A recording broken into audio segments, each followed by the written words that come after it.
Welcome back to High on Football. We are back with another podcast, and this time we have a lot to talk about. Premier League is back. Some interesting score lines, not much interesting results as such, very expected results. But let's dive straight into it. So, Liverpool versus Leeds, Pratik. Thrilling game. Liverpool coming on top in the end, Salah with another hat trick. So, what did you make of the game? Brilliant game to start off the season. And I was actually looking forward to Leeds back in the Premier League. I mean, they are a team with a huge history behind them. They have been the best team in the country for a few years in the past. And I was actually very interested in watching them uh, go at it with Liverpool. And they did not disappoint. I mean, they were brilliant at times. They were they went down thrice and they equalized all three times.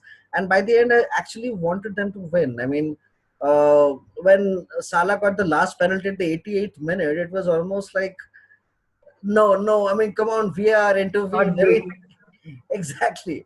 So I really wanted Leeds to take something away from the match because they so deserve to do that as well. And the best thing to the best thing to behold while watching the match as a neutral was they did not sit back and defend like you expect a newcomer in the Premier League to do. I mean, I think they gave the viewers exactly what they had bought into when they switched on to the Leeds versus Liverpool match, and it was as if it was a battle of equals, and that was great to behold. I mean, it was a very good way to start off the new Premier League season, and that for me was So, definitely the match of the evening. So it seems like Leeds is your second team of the season. Someone after Chelsea, is that it? Not really, but yeah. But if you ask me, I wouldn't want them to go down because I do have a soft corner for them. Maybe because I took them in Football Manager once and had played a lot of seasons with them. But yeah, I do want to see them do well in this division, and I also have a huge respect for their manager Marcelo Bielsa and what he's trying to achieve there, and I want to see where they go. And the players who actually really played well for Leeds yesterday, like Matthews, Klish, and Jack Harrison and all, are not names we are really used to in the Premier League, and that was very good to see. Relative unknowns actually standing up and making the world take notice, and that is what you actually expect from an underdog as well. And well, if you're asking me, yeah, they are my chosen underdogs for this season. Do I expect them to go far and all? I don't know because Norwich also had a great first game against Liverpool last year, but they kind of fizzled out in the middle. But yeah, I do have huge expectations from them. Yeah, it was a very mystic little game, to be very honest. I mean, you could see that it was the first game of the season. Players were scratchy, not enough of a pre-season behind their back. So more than quality play, it was more people counting on mistakes to get the goals as such. And Liverpool have done this over the last past year or so when they have really, found the winner somehow in the last 10 minutes or so, which is, a sign of champions, as you might say. But what do you make of Liverpool? Does it seem like the side is slightly in need of something fresher? I mean, we have a Chelsea game coming up next week, which will be interesting. Chelsea are yet to play, of course, so we'll get to that later. But looking at the Liverpool side, I know it's the first game of the season, so you shouldn't read too much into it. But Bielsa sides, we always expected them to come hard at Liverpool. They are very hardworking, and if you have seen Bielsa sides over the years, they run you to the ground. The Athletic Bilbao's of the yesteryears. So we kind of expected that, but did you see any kinks in the armor as far as Liverpool is concerned? Look, if you ask me, very honestly, do I expect Liverpool to defend the league title? I would say no, because I have my reasons for them as well. I mean, they have been running after the Premier League trophy for the past three seasons. The first season they went to the Champions League final and they lost to Real Madrid, owing to a certain goalkeeper named Loris Karius. The second season they went up to the Champions League final and they won it. and that was also the season that they lost the Premier League title to Man City by just 1 point. But they hadn't won the Premier League yet, so that was still a motivation for them last season. And last season they finally clinched it. Now the thing for them is, I mean, the good thing for them, the pros for Liverpool are they have the same core that they have invested on for over the past few years, and they are a team that is settled. They're a team that knows how to play and has been playing consistently well throughout the last few seasons. But do they have the motivation and drive that they had the last few seasons, because they were hankering after that all elusive Premier League crown? Now that they have it, I mean, of course, one match is too little to see and talk about, but I think, I mean, chinks in Liverpool summer. Um, I would rather, give the credit to the Leeds guys for, running them to the ground. But I don't really see them being as motivated and as driven this year as well, in their race for the Premier League crown. So I personally do not give Liverpool too much of a chance to defend their title, and defending a title is anyway a huge ask. And I think only Man City have done it successfully in the past 20-30 years, I think, ever since the Premier League was Chelsea have instated. Chelsea and Man United have done it on two occasions. Chelsea defended their title in Ah, yes, the 2004-5. 2004 Yeah. 2005, Hmm. and Man U actually did it thrice during the 2007, 8, and 9 period, I think. And now So that I yeah, come to a think of it, couple. even Arsenal did that in 2001 too. Um, yeah, I'm not wrong. Yeah. yeah, they did the double as well. But coming back to Arsenal, Arsenal had their first game as well to newly promoted Fulham. Former player Scott Parker is now the manager. First look at Fulham as such, or have you seen them before? Fulham really looked out of their shoes yesterday. I mean, they were kind But of have all you over the seen them play place. in the championship as such? Come again? Didn't get you there. Have you seen them play in the championship? Well, I saw their. I did not see much of them, to be very honest with you, but I saw their, their uh, final game against Brentford, which they had to win to get into the Premier League. Playoff final. Yeah, yeah.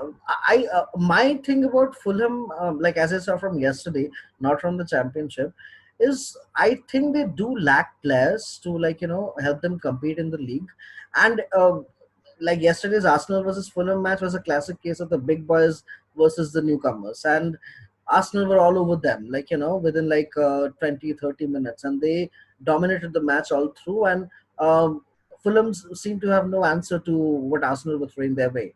And talking about Arsenal, Willian had a brilliant game, which was kind of expected from him, I think. But still, first game, all three goals kind of having his name in the assist column. That's a good start for any new player at a new club. So I Yeah. wouldn't see too much into Arsenal's win yesterday. I mean, of course, it's always good to start with a win, but I think it will be very difficult for a team like Fulham to stay up in the league this season, because they really do lack the quality that you require Yeah, they to. don't seem to have spent a lot of money. I mean, they Yes. have the same squad, more or less the same squad like they had last season. Hmm. Mitrovic didn't even start, which was strange because Which he's was quite very frankly strange. their yeah, he's the strongest forward, and somehow Camera started it last yesterday as such. Not a great game to be honest. I mean, the first 10 minutes Fulham tried to press, but then Arsenal were all over them, like you said. And Willian, of course, we expected Willian to have a good game. I mean, he has been in top shape for the last couple of years, and he'll do Arsenal a world of good. A lot of Arsenal fans seem to be shouting for Willian to be permanently instated in that right hand side instead of Pepe. So yeah, pretty early days there, but Arsenal looking good. You know, although it's Yeah, just Fulham, but I think it's a good start. They have a tough run in right after this, so good to start on a good note, but yep, too early to pass judgments, I say. yep. True that. So moving on, the other game was Crystal Palace and whom did they play? Southampton. Southampton, yes. So Southampton coming after a decent season. The first half was quite terrible last season, but then the manager managed to turn it around, and Danny Ings has been looking in hot form. Not a great game to be honest, but Crystal Palace seem quite decent after the recent run of what they have done in the transfer window. They now have Michi Batshuayi back in their ranks as this lead striker. Batshuayi is a strange case. I think when Chelsea got him, we thought he would kind of raise his game like he does whenever he plays in Belgium. But we have never really seen that in Chelsea, except that brief phase in Borussia Dortmund when he was playing well. So, strange case there, but what do you make of the two sides? Well, if you have to talk about the match, you cannot you cannot ignore Wilfried Zaha. I mean, how many times has he bailed him out of jail, with a strike like that, he had in the match yesterday. I mean, of One course the he's thing there. about Zaha, now good thing that you brought up Zaha. The thing about Zaha is whenever the transfer window is yet to shut down, you feel that Zaha is playing for this, unbelievable, you know, quality that he believes he can provide to top 16. It always seems like he's playing for that contract move right now. But as soon as the transfer window finishes, somehow Zaha just goes missing like nobody's business. You think this is the time he should be moving? Look, he should have. If you're talking about the perfect time for Zaha to have moved to a top six side, that came like 2 years back, and like every transfer window, we have been seeing stories about Zaha's connections with the top six. But somehow or the other, maybe he was overpriced in the earlier windows, and this window when his price has come down to around 40 million. 40 million is overpriced for this window because of all the COVID restrictions that the clubs are going through. Like Arsenal actually genuinely interested in him, but again, like Arsenal are not looking to buy 40 million players in this window. So I would say tough luck for Zaha, but Zaha has been a talisman for the Crystal Palace team over the past few years. And whenever you talk about Crystal Palace, you can't really ignore the man. And he again, as he has done countless other times, he again bailed them out of jail yesterday. And you were talking about him playing well around the transfer windows just to get that lucrative top six contract and all. But don't you remember his goal against Chelsea, towards the fag end of I last think season. that was also because at that point of time there were rumors linking him to Chelsea. So again, context there. But yeah, not a great game, but Crystal Palace seemed to have a better squad than last year. I think a lot of people have been saying that they might go down this year. Quite frankly, I find that a little strange because they have a decent squad, I would say. I mean, I like what they have at the back with Scott Dan and Gary Cahill is supposed to come back after his injury heals. They have some decent players in there. Andre Ayew, then they have Vucevic in the middle, who's quite a competent midfielder as such. And Zaha up front, along with now Michi. They should have a good enough squad to stay safe, don't you think so? I'm also very excited about the new signing, Eberichi Eze. The talisman Yeah, that it is. they think they have bought from Crystal Palace, from Queens Park Rangers. QPR. Yeah. Yeah. So I'm very interested in seeing how he develops in the club as well, because I've heard many good things about him. And actually, the biggest problem with Crystal Palace team last year was they did not have a creative outlet as such. Like Zaha was very good at front of the attack, in the front of the attack, but they did not really have a creator to create those chances for Zaha. And maybe Eze can emerge as the creative chief in force for Crystal Palace that they have lacked for all these years. So if you ask me, no, I don't see them going down as well. I mean, I already see, like, based on the games yesterday, I already see a few other teams who are who should be more afraid than Crystal Palace when it comes to thinking about relegation possibilities, like West Ham, for example. But we'll come to that later. As for the Crystal Palace and Southampton match, I expected more from Southampton, to be very honest. I mean, what impressed me most about this Southampton side was, I mean, there was a point in time last year when they lost a home match to Leicester 9-0, if you remember. Yeah. At that point in time, at that kind of a low in their in their season graph, you always expect them to be at least downtrodden and feeling helpless for a few matches, succeeding that.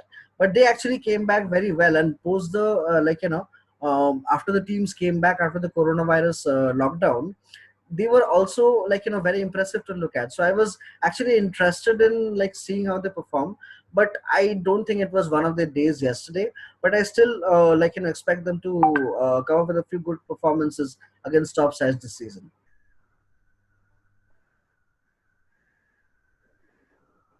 Yeah, Southampton have a decent squad. So although they haven't really added much and haven't really lost a lot of players as well. Hmm. So I think they should be safe alongside Crystal Palace this season. I'm not Yeah. expecting great things from them, to be very honest. I think they don't have that much squad depth to really mount a European challenge as such. But they'll be, near the mid-table as such. I think that's what their end of the season rankings would be like. I think So so too. Yeah. yeah. So moving on, last game last night was about West Ham at home to Newcastle, and Newcastle look invigorated, man. With the new signings now, with Callum Wilson leading the line alongside Andy Carroll, and now I think they had the new left back yesterday as well. The centre backs seemed quite thick. They didn't seem very out of place yesterday. West Ham, on the other hand, have some issues. I mean, the whole thing about David Moyes being in the last year of his contract. So the whole club is like whether to give him money or not. Do we wait for a year and then let a new manager with the philosophy come in and buy his players, or do we invest in the now? So strange time to be a West Ham and a Newcastle fan, because Newcastle, on the other hand, are traditionally very angry with their owners over the years, especially Mike Ashley, because of how stringent he has been in the transfer market. But strangely, this year he has invested, so some credit to him there. So, what did you make of the two teams there? Um, uh, to be very honest, Newcastle had a lot of expectations from this close season, with the Saudi board takeover impending on them, and they were being promised huge things. I mean, if that had actually gone on to be true, then the entire Messi saga could have taken a completely different turn altogether. Messi at Yeah, Newcastle would have been almost blasphemous in the words of some fans. But still, that didn't go through. But I would still say they have had a brilliant transfer season. They got players, very good players, Premier League standard players at very cheap prices. Jamal Lewis, I've always been an admirer of. Callum Wilson, well, last season was not so good for him, but he is again a very proven quality at this level. And not to mention Rand Fraser. I mean, though again last season he did not perform that well. The season before, every big club was kind of behind him. So they had a very good transfer window, and not to not I should not forget to mention Jeff Hendrick as well. Their free transfer this season, and who played yeah. a huge role in their win yesterday. But Smashed excluding it, the right? huh? Kick-ass goal, just smashed it in the top corner. Exactly, and the the flick on for the Callum Wilson goal as well. I Yeah, mean, you want to see that kind of contributions from your newcomers on the first day.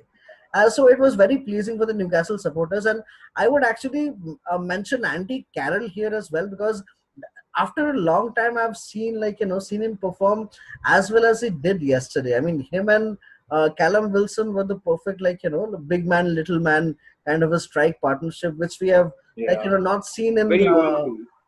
in the Premiership for a long time, and that might actually reap rich dividends for them in this season. And they played they played like real. I wouldn't say top half contenders. Maybe it's too early to say that, but I actually see them maybe just squeezing in the top half by the end of this season, because they are a team that's looking good. On the other hand, West Ham, as I was saying, I mean, I would actually go on to say that West Ham might get. I mean, you're talking about next season, and Moises last year and all. Next season, they might have to assemble a championship squad for all that matter. Like, they are a team without a striker. Holler has not worked for them. Michael Antonio plays as the striker these days. He has played well, though I don't think he has the ability to carry a team on his shoulders. Then they have got rid of Grady Diangana, which caused a huge uproar among its fan base, and even Mark Noble tweeted out against it. One of the best players, Declan Rice, Chelsea is after. I mean, I don't know if Chelsea would be able to muster up the 80 million they're asking for him now. But even if Declan Rice also leaves the team, then I don't see, much more in the team that would make them stay in the Premier League. Like, that might be a big problem for them. The right back is not, the position is not working for them. Defenders are only average, to uh, say the most of them. And you don't really see many, the players they bought two seasons back, like Felipe Anderson and Andrei Yarmolenko. They had, they were flashes in the pan from time to time, but they haven't really been consistent enough to be considered, saviors for the team. So I think, there was the West Ham team which featured a certain Dimitri Payet, but since then they have just gone down, and things are not looking good for them at all. Especially, when you start with a home loss to a team like Newcastle, who you're expected to give a fight to, they did not look like the team who were who were in the match ever really. So No. that's my verdict on these two.